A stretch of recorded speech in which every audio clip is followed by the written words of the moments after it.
Ata ecën përgjatë një skaji të pyllit në verilindje të Republikës Çeke dhe pa një kanaçe të padukshme në një mur guri, kur dy alpinistët hapën enën prej kallai, mezi u besonin syve, pothuajse 600 monedha ari shkëlqenin drejt tyre. Por kjo nuk është e gjitha. Rreth 1 metër më tej, dy alpinistët gjetën 16 kanaçe ari duhani, 10 byzylyk, një çantë të bërë nga rriteli dore, një krejër dhe një zinxhir me çelës. Objektet ndodheshin në një kuti metalike dhe shkëlqenin në ar, raporton portali Mërgata. Vlera e vlerësuar e thesarit të arit 7.5 milion kurora çeke.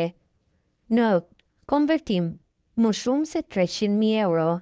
Sipas ekspertëve nga Muzeu i Bohemisë Lindore, gjetja e pabesueshme daton pas vitit 1921. Monedat më të vjetra datojnë që nga viti 1808.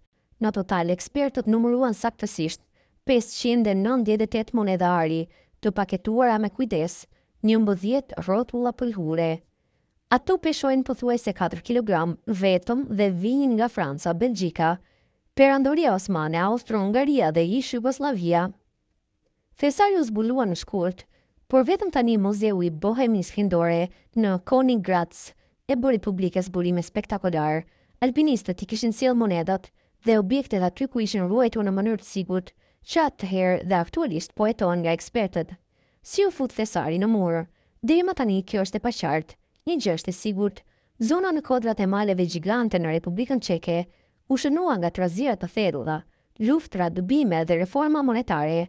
Në vitin 1920 dhe 1940, ashtu si eksperti I muzeut Miroslav Novak kundër Radio Prague International, tha se shumë do të kishin varrosur pasuritë e tyre në kohë krizash.